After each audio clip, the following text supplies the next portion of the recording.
भगवत गीता के ये 30 उपदेश आपको अपनी जिंदगी में हर जगह पर बहुत काम आएंगे। जिंदगी की हर मुश्किल में आपको राह दिखाएंगे। ये दिव्य उपदेश, ये बातें जानना समझना आपके लिए बहुत जरूरी है। इसीलिए इन 30 उपदेशों को आप आखिर तक जरूर सुने। गीता का सबसे पहला उपदेश यह है कि आपके सारे दुखों का कारण किसी को अपना मानना है। आप कभी गौर करना, आपकी जिंदगी के सारे दुख, सारी तकलीफें, सारी चिंताएं वहीं से आती है जहां आपका अपनापन होता है कि ये मेरा है, ये मेरा अपना है। वहीं से आपकी जिंदगी में दुख आना शुरू हो जाते हैं। एक व्यक्ति के पास एक बहुत बड़ा महल था। उसने जिंदगी भर की सारी संपत्ति लगाकर उस महल को बनाया था। आसपास के शहरों के कई लोग उसके महल को देखने आते थे। कई बड़े बड़े सेठ उसके महल को खरीदने की कोशिश करते थे, पर वो महल उसका अहंकार था, उसकी जीने की वजह था।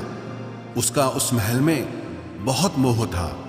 एक दिन उसके महल में आग लग गई और वो कहीं बाजार गया हुआ था। जब वो घर लौट कर आया तो उसने देखा कि मेरा महल आग में जल रहा है। अपने घर को आग में जलता हुआ देखकर उसे इतना दुख हुआ।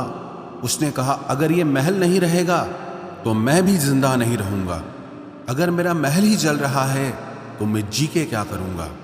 वो भी उसी आग में छलांग लगाने की कोशिश करने लगा। तो किसी ने उसे रोक लिया कि भाई, ये जो तुम्हारा महल है, इस महल का सौदा कल तुम्हारे बेटे ने किसी के साथ कर लिया है।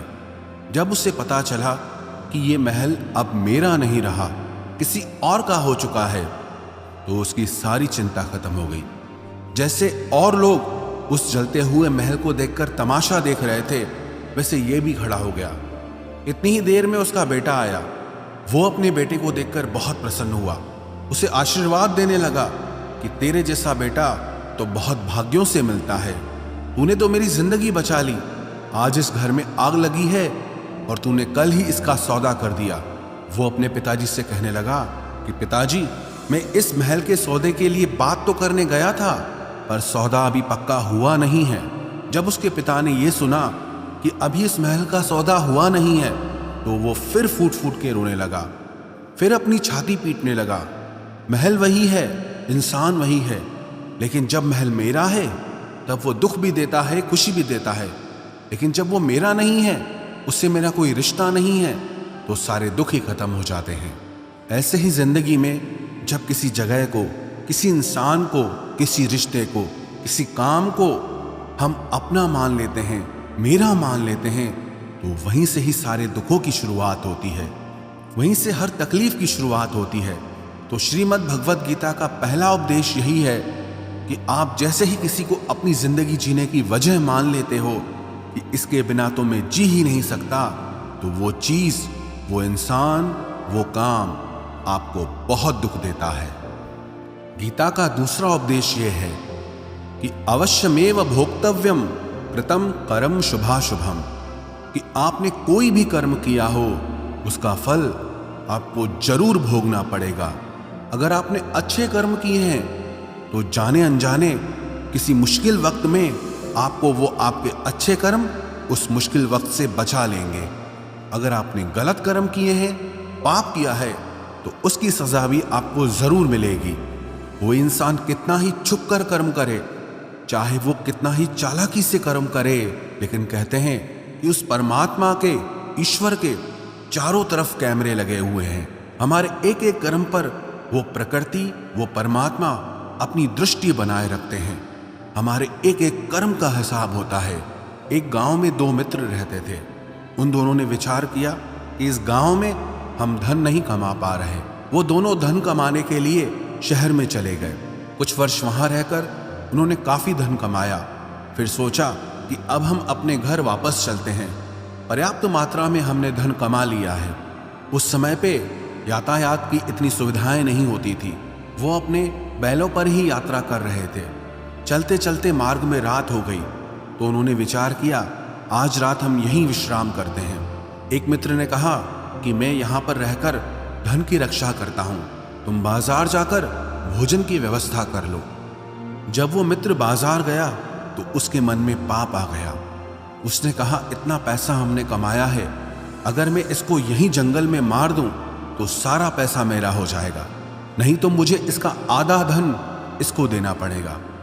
मन में ये खोट आने पर उसने अपने मित्र के खाने में जहर मिला दिया, और जब वो खाना लेकर के अपने मित्र के पास गया, उसका मित्र वो जहर वाला खाना खाकर वहीं पर उसकी मृत्यु हो गई। वो व्यक्ति सारा धन लेकर के अपने घर वापस आ गया। फिर उसके घर में एक पुत्र ने जन्म लिया। जब उसका बेटा पैदा हुआ तो वो बहुत बीमार रहता था। उसने अपने जीवन में जो कुछ भी धन कमाया था, उसका वो सारा धन अपने बेटे के इलाज में ही खत्म हो गया। बेटा बड़ा होता गया और उसका धन नष्ट होता गया। जब उसका बेटा थोड़ा बड़ा हो गया तो उसके पिता ने पूछा कि बेटा, तू इतना बीमार क्यों रहता है, तू ठीक क्यों नहीं होता? मैंने अपनी जिंदगी का सब कुछ तुझ पे लगा दिया, पर फिर भी तेरी तबीयत ठीक नहीं रहती। तो उसके बेटे ने बोला, कौन सा बेटा और कौन सा पिता? मैं तेरा वही मित्र हूं जिसको तूने जंगल में जहर दे के मार दिया था, लेकिन मैं अपना वही हिसाब पूरा करने के लिए तेरे पुत्र के रूप में तेरे घर में आया हूं। अब मेरा तेरा हिसाब बराबर और मेरा जीवन अब यहीं समाप्त होता है। तो गीता का उपदेश हमें यही सिखाता है, कोई अपने आप को कितना भी चालबाज समझता हो, होशियार समझता हो, लेकिन अगर उसने गलत कर्म किया है, चाहे आज नहीं तो कल उसे उसका फल भोगना ही पड़ेगा। कोई भी व्यक्ति अपने किए हुए कर्म से बिना उसको भोगे कभी छूट नहीं सकता। गीता का तीसरा उपदेश यह है कि आज में जियो, कल की चिंता करना छोड़ दो। जो भी व्यक्ति अपने बीते हुए कल या अपने आने वाले कल में खोया रहता है, वो जिंदगी में कभी खुश नहीं रह सकता। आपको जिंदगी में खुशी सिर्फ और सिर्फ तब मिल सकती है जब आप वर्तमान में जी सके, आज के आनंद को जी सके। बीते हुए कल का और आने वाले कल का कोई वास्तविक अस्तित्व नहीं होता, वो सिर्फ आपकी बुद्धि और आपके विचारों में होता है। उसकी कोई वास्तविकता नहीं होती, उसे सिर्फ आप अपने मन के अंदर और बुद्धि के अंदर जीते हैं। लेकिन जिसे आप वास्तविकता में जीते हैं, वो आपका आज होता है, वो आपका चल रहा पल होता है। अगर आप अपने मन और बुद्धि को अपने कल में अटका के रखेंगे, अपने भूतकाल और भविष्यकाल में अटका के रखेंगे, तो याद रखना आप कभी खुश नहीं रह पाएंगे। और अगर जिंदगी में खुश रहना चाहते हैं तो आज में और इसी पल में जीना सीखें। गीता का चौथा उपदेश यह है कि जो आपके साथ अधर्म करे, पाप करे, गलत करे, उसे दंड जरूर देना चाहिए। अगर आप उसे सहते हैं तो वो आपके साथ और गलत करता है। अगर आप उसे सहते हैं तो उसके पाप में आप भी भागीदार हो जाएंगे। अर्जुन श्री कृष्ण से कहने लगा कि जिनसे मैं युद्ध करने जा रहा हूं, ये सब मेरे भाई हैं, मेरे गुरुजन हैं, मैं इनके सामने कैसे हथियार उठाऊं, इनको कैसे मारूं? तो भगवान श्री कृष्ण ने अर्जुन से कहा कि जिन्हें तू अपना मानता है वो सब अधर्मी हैं, वो पाप के पक्ष में खड़े हैं, और अगर तू इनका वध नहीं करेगा, युद्ध नहीं करेगा, तो समाज में और भी पाप बढ़ेगा। क्योंकि जब कोई ऐसे पापियों को नहीं रोकता है तो ये और भी ज्यादा पाप करते हैं। ऐसे ही जब आपके साथ कोई गलत करता है, आपको चोट पहुंचाता है, दुख पहुंचाता है, और आप वो चुपचाप सहते रहते हैं, तो उससे सामने वाले को बल मिलने लगता है, वो आपको कमजोर समझने लगता है, और आपके साथ गलत करने को वो अपना हक समझने लगता है। लेकिन जब आप उसके गलत व्यवहार को, उसके अधर्म को रोक लेते हैं, उसका विरोध करते हैं, तब वो अपनी सीमा में रहना सीख जाता है। ये कलयुग है। अगर इस जमाने में आपको खुश रहना है तो आपको अपनी रक्षा खुद ही करनी होगी। कोई आपके साथ गलत करे तो उसको कभी नहीं सहना चाहिए, बल्कि उसका सामना करना चाहिए। गीता का पांचवा उपदेश यह है कि किसी से भी हद से ज्यादा मोह कभी मत करना। जिसमें भी आप सबसे ज्यादा मोह लगाओगे, देखना वो आपको जरूर रुलाएगा। मोह के वजह से ही आप किसी के पीछे मरते रहते हैं। मोह के वजह से ही आपको कई बार अपना अपमान भी सहना पड़ता है, और कई लोगों को मोह की वजह से ही अपना अपमान दिखता तक भी नहीं है, कि सामने वाला मेरी इज्जत तक नहीं कर रहा और मैं उसके पीछे मर रहा हूं। मोह आपकी आंखों पे ऐसी पट्टी लगा देता है कि आपको सच और झूठ दिखाई ही नहीं देता, आपको किसी इंसान का चेहरा दिखाई ही नहीं देता। आप जो देखते हैं, जो सुनते हैं, उसी पर यकीन कर लेते हैं, फिर चाहे आपको कितना ही दर्द मिल रहा हो। अगर आप किसी इंसान को ठीक से समझना चाहते हैं, किसी की सच्चाई जानना चाहते हैं, तो उसके लिए ये बहुत ज़रूरी है कि आप उसके मोह से जल्दी बाहर आ जाएं। वास्तविकता में रिश्ते दुख नहीं देते, आपका मोह आपको दुख देता है। जिस दिन मोह खत्म, उस दिन आपको किसी भी रिश्ते से कोई दुख नहीं मिल सकता, क्योंकि आपको फिर कोई फर्क ही नहीं पड़ेगा। गीता का छठा उपदेश यह है कि आप वो मत करो जो सब करते हैं, बल्कि वो करो जो आपके लिए सही है। स्वधर्मम निधनम श्रेय परधर्मो भयावह। श्री कृष्ण ने अर्जुन से कहा कि जो तेरा कर्तव्य है, जो तेरे लिए सही है, जो तुझे करना चाहिए, तू वो कर। तू कभी भी वो काम मत कर जो दुनिया कर रही है, क्योंकि अर्जुन श्री कृष्ण से कहने लगा कि ऐसे भयंकर युद्ध में पड़ने से अच्छा है कि मैं सन्यासी बन जाऊं। तो श्री कृष्ण ने अर्जुन से कहा कि सन्यासी बनना तेरा कर्म नहीं है, तेरा धर्म नहीं है, तू क्षत्रिय है। तेरा कर्म और तेरा धर्म यही है कि तू अधर्म का नाश करे, धर्म की रक्षा करे। ऐसे ही हर इंसान का एक अलग कर्तव्य होता है, एक अलग ही मार्ग होता है। तो कभी भी उस मार्ग पे मत जाना जहां सारी भीड़ जा रही हो। कभी भी वो काम मत करो जो दुनिया करती है कि आजकल ये ट्रेंड हो गया है, ये फैशन हो गया है, सब करते हैं इसलिए हम भी कर रहे हैं। सारी भीड़ यही काम कर रही है इसलिए हम भी यही कर रहे हैं। अगर आप वो करोगे जो भीड़ कर रही है तो आप भी उसी भीड़ में कहीं खो जाओगे। लेकिन अगर आप वो करोगे जो आपके लिए सही है, जो आपकी प्रतिभा है, तो दुनिया की सारी भीड़ में भी आप सबसे अलग नजर आओगे। गीता का 7वां उपदेश यह है कि जिंदगी में धोखा अपने ही देते हैं, क्योंकि उनको आपकी कमजोरियों का पता होता है। बाहर वाला आपको धोखा नहीं दे सकता, क्योंकि उसको आपके बारे में पता ही नहीं है कि आपको चोट कहां पहुंचती है।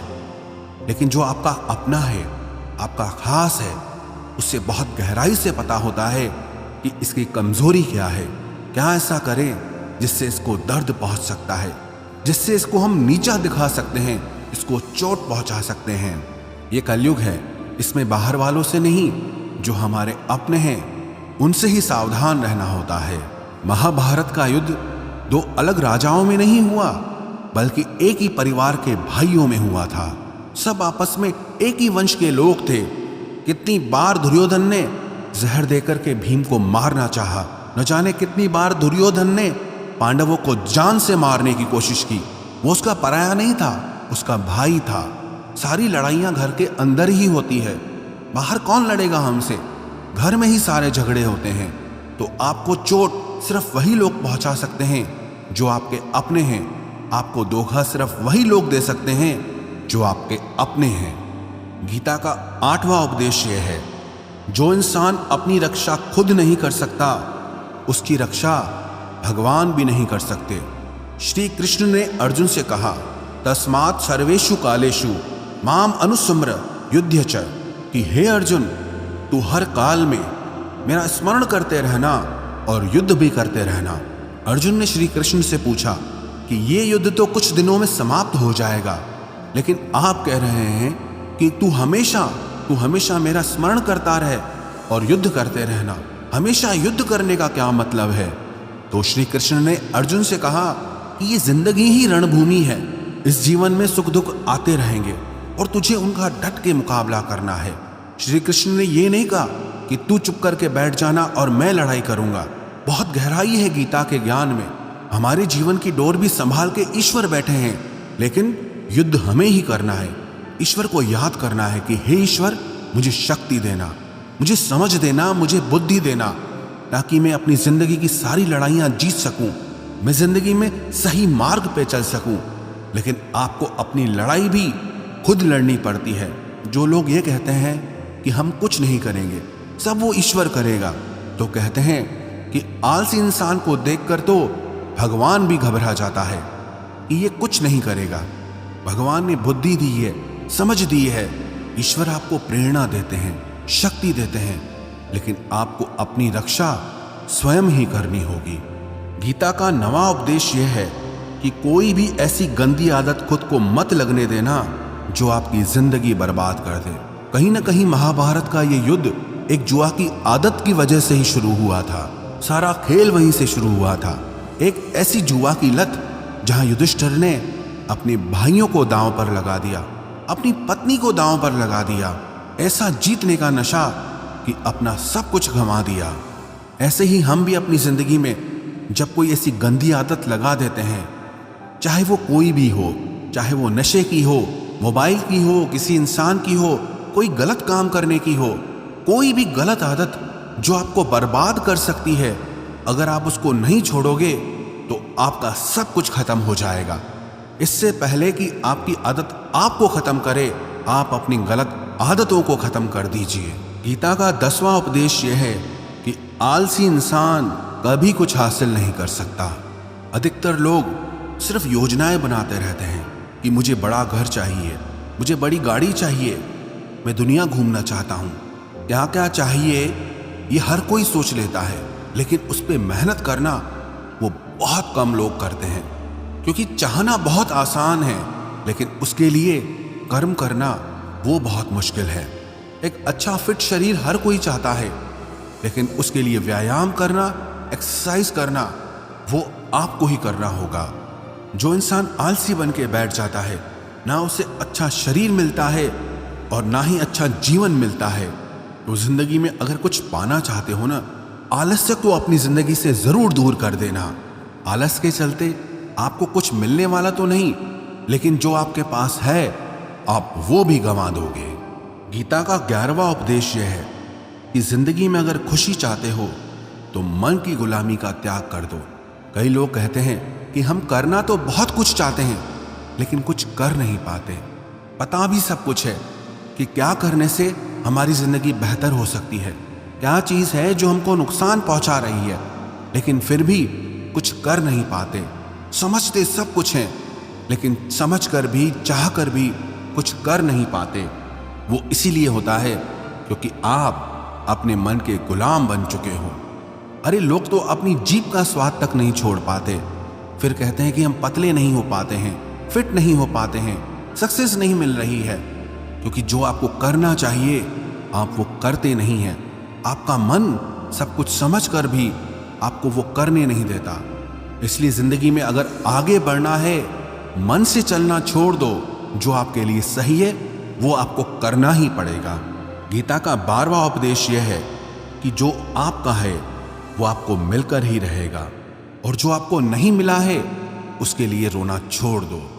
आप जिसके लिए जितना रोओगे वो चीज आपसे उतना दूर जाएगी, और जो चीज सच में आपकी है वो कहीं ना कहीं से आपके पास जरूर पहुंच जाएगी।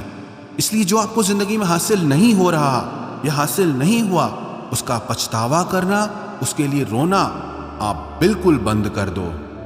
गीता का 13वां उपदेश यह है कि आप संसार से जितना प्रेम लगाओगे उतना ही जीवन में दुख और पीड़ा का अनुभव करोगे।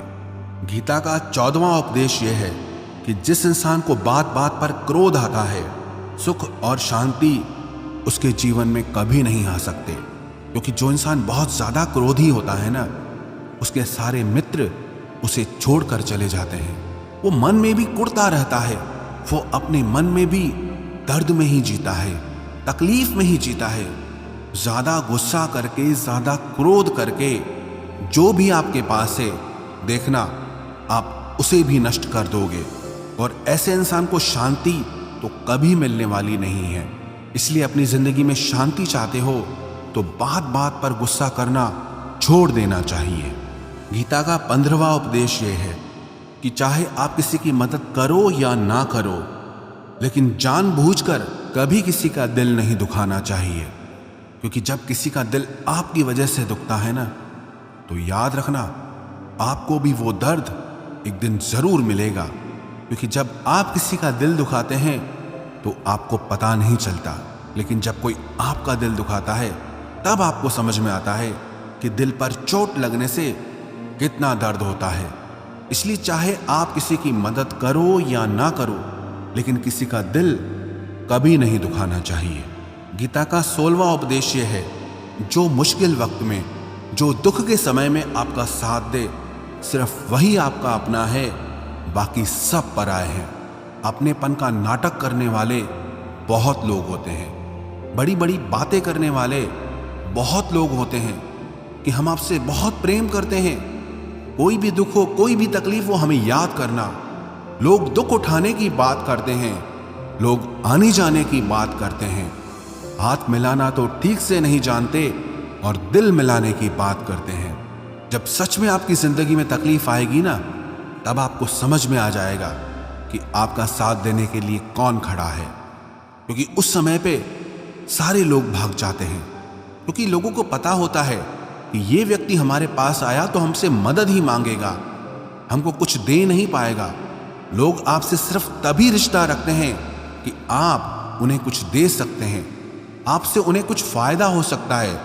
लेकिन जब लोगों को ये पता चल जाता है, समझ में आ जाता है कि उनको आपसे कोई फायदा नहीं होने वाला, बल्कि उनको आपकी मदद करनी पड़ेगी, तो वो आपको दूर से ही देख के भाग जाते हैं। इसलिए जो आपके मुश्किल वक्त में आपके साथ खड़ा हो जाए, सिर्फ वही आपका अपना होता है, बाकी इस दुनिया में सब पराए हैं। क्योंकि सिर्फ अपना अपना कह देने से कोई अपना नहीं हो जाता। गीता का 17वां उपदेश यह है कि जो कुछ भी होता है अच्छे के लिए होता है, जो हो रहा है वो भी अच्छे के लिए हो रहा है, और जो आने वाले भविष्य में होगा वो भी अच्छे के लिए होगा। हालांकि ये बहुत गहरी बात है। कुछ चीजें जिंदगी में ऐसी होती हैं जो हमें लगता है कि मेरे साथ ही ऐसा क्यों हुआ, मेरे साथ ही होना था ये सब। लेकिन जब वो वक्त गुजर जाता है, एक दिन हमको समझ आता है कि अगर हमारे साथ ये सब नहीं होता तो आज हम इस मुकाम पर नहीं होते। अगर मेरे साथ ये सब नहीं होता तो शायद हमारी जिंदगी और भी बर्बाद हो सकती थी। इसलिए अगर हमको ये समझ में आ जाए कि जिंदगी में जो कुछ भी हो रहा है वो सब अच्छे के लिए हो रहा है, तो हम जीवन में हमेशा खुश रहेंगे। गीता का 18वां उपदेश यह है कि हर काम को समझदारी से करना ही योग होता है। योगः कर्मसु कौशलम। कई लोग काम तो करते हैं लेकिन उन्हें हासिल कुछ नहीं होता। बहुत लोग कहते हैं कि हम बहुत मेहनत करते हैं, तब भी जिंदगी में सफलता हासिल नहीं हो रही। बहुत कुछ करने से, बहुत मेहनत करने से आपको सफलता नहीं मिलेगी, लेकिन सही तरीके से, समझ के साथ काम करने से आपको जिंदगी में सफलता जरूर मिलेगी। गीता का 19वां उपदेश यह है कि कभी भी किसी भी चीज की अति नहीं करनी चाहिए। कोई भी चीज हद से ज्यादा मत करना। किसी से प्रेम भी हद से ज्यादा मत करना। किसी से नफरत भी हद से ज्यादा मत करना। हद से ज्यादा मीठा भी खराब, हद से ज्यादा कड़वा भी खराब। हद से ज्यादा आराम भी आपको बीमार कर देगा। हद से ज्यादा खाना भी आपको बीमार कर देगा। हद से ज्यादा भूखा रहना भी आपको नुकसान पहुंचाएगा, और हद से ज्यादा जागना भी आपको बहुत नुकसान पहुंचाएगा। तो जीवन को संतुलन के साथ जीना चाहिए। जैसे ही आप संतुलन खो देते हैं, वैसे ही आपके जीवन में दुर्घटना हो जाती है। गीता का 20वां उपदेश यह है कि जिसे आप सबसे ज्यादा महत्व दोगे, वो आपको कभी महत्व नहीं देगा। आपने कभी गौर किया कि आपका अपमान कौन लोग करते हैं? आपका अपमान सिर्फ वही लोग करते हैं जिसे आप सबसे ज्यादा महत्व देते हैं। दूसरों की इज्जत करना अच्छी बात है, पर दूसरों की अगर बहुत ज्यादा इज्जत करोगे तो उनकी नजर में आपकी ही इज्जत खत्म हो जाती है। इसीलिए किसी को भी कभी भी अपना सब कुछ नहीं बनाना चाहिए कि तुम ही मेरे सब कुछ हो। जैसे ही आप किसी को सब कुछ बना लेते हैं अपना, तो आप उसके लिए कुछ भी नहीं रह जाते। इसलिए लोगों को इज्जत उतनी ही देनी चाहिए जितना वो हजम कर सकें। हद से ज्यादा इज्जत देना आपकी ही बेइज्जती करवा सकता है। गीता का 22वां उपदेश यह है कि किसी पर भी आंख बंद करके भरोसा मत करना। जैसे महाभारत की कथा में दुर्योधन ने कितनी बार षड्यंत्र करके पांडवों को मारने की कोशिश की, आग में जलाने की कोशिश की, और वो धर्म पे चलने वाले लोग बार बार उसकी बातों में आ जाते थे। ये बात और है कि ईश्वर उनकी रक्षा कर रहे थे, पर जिसे वो अपना भाई समझ रहे थे, जिसे वो अपना सगा समझ रहे थे, जिस पे वो भरोसा कर रहे थे, वही उनकी मृत्यु करवाना चाहता था। इसीलिए भरोसा करते समय अपनी आंखें जरूर खुली रखना। गीता का 23वां उपदेश है, जिसके साथ सत्य और ईश्वर की शक्ति है, चाहे सारी दुनिया उसके खिलाफ हो जाए, लेकिन अंत में जीत उसी की होती है। श्रीमद् भगवत गीता में 18 अध्याय हैं, 700 श्लोक हैं। गीता का आखिरी श्लोक है, यत्र योगेश्वरः कृष्णो यत्र पार्थो धनुर्धर तत्र श्रीर विजयोर्भूतिर ध्रुवानी तिर्मतिर्मम। धृतराष्ट्र बार बार संजय से पूछता था कि बताओ युद्ध में कौन जीत रहा है, कौन हार रहा है, क्योंकि उसे विश्वास था कि महापराक्रमी भीष्म पितामह मेरे पक्ष में हैं, गुरु द्रोणाचार्य वो मेरे पक्ष में हैं, कर्ण मेरे पक्ष में हैं, तो हमें कौन हरा सकता है। लेकिन संजय ने धृतराष्ट्र से कहा कि जहां पर ईश्वर है, जहां पर सत्य है, हमेशा वही जीतता है। चाहे आपके पास कितनी भी शक्ति क्यों ना हो, लेकिन सत्य और ईश्वर जिसके साथ खड़े हो जाएं, उसे दुनिया में कोई भी नहीं हरा सकता। गीता का 24वां उपदेश है कि जीवन में लड़ाई झगड़े से बचना चाहिए, लेकिन जब बात आपके चरित्र, सम्मान और अधिकार की हो तो लड़ना भी चाहिए। अर्जुन भी महाभारत का युद्ध करना नहीं चाहता था, क्योंकि सामने उसके अपने खड़े थे, लेकिन श्री कृष्ण ने उसे उपदेश दिया कि यहां पर बात लड़ाई की नहीं है, तेरे सम्मान की है, तेरे चरित्र की है, तेरे अधिकार की है। जो द्रौपदी के साथ कौरवों ने भरी सभा में अपमान किया, उसे नग्न करने की कोशिश की, इतना बड़ा अधर्म किया, वो तुम्हें कभी नहीं सहना चाहिए। इसलिए बात जब आपके चरित्र पे आ जाए, आपके सम्मान पे आ जाए, तो चाहे वो अपना ही क्यों ना हो, आपको उसके साथ जरूर लड़ना चाहिए। गीता का 25वां उपदेश यह है, चाहे कितना भी बुरा वक्त आ जाए, लेकिन जो इंसान जिंदगी में हिम्मत नहीं हारता, वो सब कुछ हासिल कर सकता है। जब पांडव लोग जुए में सब कुछ हार गए, उनको 12 साल के लिए वनवास मिला और 1 साल के लिए अज्ञातवास मिला। वो भिक्षा करके अपनी जिंदगी को पालते थे, जंगलों में भटकते रहते थे, भयानक जानवरों के बीच, लेकिन इतना मुश्किल वक्त झेलने के बाद भी आखिरी में विजय उन्हीं की हुई, क्योंकि उन्होंने अपने अंदर में कभी हिम्मत नहीं खोई थी। ऐसे ही आपकी जिंदगी में कितना ही मुश्किल वक्त क्यों ना आ जाए, लेकिन आपके अंदर अगर हिम्मत है तो जीत आपकी ही होगी। गीता का 26वां उपदेश यह है कि जो किसी और का है उस पर कभी अधिकार मत जमाना, कभी कब्जा मत जमाना। जब शकुनी ने षड्यंत्र करके पांडवों को हस्तिनापुर से अलग करवा दिया, एक खांडवप्रस्थ का राज्य दे दिया, जहां की भूमि भी बंजर थी, जहां कुछ नहीं हो सकता था, लेकिन पांडवों ने उस शहर को इतना सुंदर बनाया, इतना वैभवशाली बनाया कि हस्तिनापुर भी उसके आगे फीका लगने लगा। और उनके उस वैभव को देख के, सुख को देख के दुर्योधन अंदर ही अंदर जलता था। उसने कई बेईमानियां करके, षड्यंत्र करके उनका वो खांडवप्रस्थ भी उनसे छीन लिया। जो चीज उसकी नहीं थी उस पर कब्जा किया। तो उसका आखिर में परिणाम यही हुआ कि जो चीज उसके पास थी वो भी उसके पास नहीं रही। इसलिए जो आपका नहीं है कभी उस पर अधिकार नहीं जमाना चाहिए। गीता का 27वां उपदेश यह है कि वही इंसान जिंदगी में सफल माना जाएगा जो अंदर से हमेशा खुश रहता है। बाहर से तो सब खुश दिखाई देते हैं, लेकिन अंदर से इंसान अशांति से भरा रहता है। बहुत पैसा कमा लिया, कामयाबी हासिल कर ली, लेकिन वो कामयाबी असली नहीं है। असली कामयाबी तब मानी जाएगी जब आपका मन खुश रहता हो। गीता का 28वां उपदेश यह है कि आप जैसा अन्न खाओगे वैसा ही आपका मन और आपकी बुद्धि होगी। आप वैसा ही कर्म करोगे, वैसा ही आचरण करोगे। सात्विक अन्न खाओगे तो आपका मन भी सात्विक होगा, सात्विक व्यवहार भी करोगे, सोच भी आपकी अच्छी होगी। तमोगुणी और रजोगुणी आहार करोगे तो आपकी बुद्धि भी वैसी होगी, आप काम भी वैसे करोगे। श्री कृष्ण ने भगवत गीता में सात्विक, राजसी और तामसी इन तीनों आहारों का विस्तार से वर्णन किया है कि क्या खाना चाहिए, क्या नहीं खाना चाहिए। पर सार यही है, जो मनुष्य सात्विकता से भोजन करता है, सात्विक भोजन करता है, उसे जीवन में शांति और सुख जरूर मिलते हैं। गीता का 29वां उपदेश है कि बुरा इंसान कभी अपनी बुराई नहीं छोड़ेगा। चाहे आप उसके साथ कितना भी अच्छा चलो, वो आपको तकलीफ देगा ही देगा। इसलिए जो जैसा है आप उसके साथ वैसा ही व्यवहार करो। बुरे इंसान के साथ आप कितना भी अच्छा बन जाओ, वो कभी अच्छा नहीं बनने वाला। दुर्योधन जंगल में पांडवों को मारने के लिए गया था, लेकिन वहां पर भीलों ने दुर्योधन को पकड़ लिया। उसका मित्र कर्ण भी उसे छोड़कर भाग गया।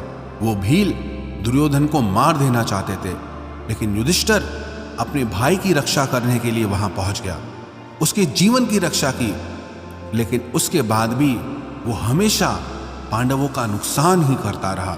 इसलिए अगर कोई इंसान बुरा है, उसके साथ आप ज्यादा अच्छा बनने की कोशिश मत करो। जो जैसा है आप उसके साथ वैसा ही व्यवहार करो। गीता का 30वां उपदेश है कि जो इंसान अपने कामों को समय से खत्म नहीं करता, समय की कदर नहीं करता, उसकी जिंदगी का सारा समय व्यर्थ में ही समाप्त हो जाता है।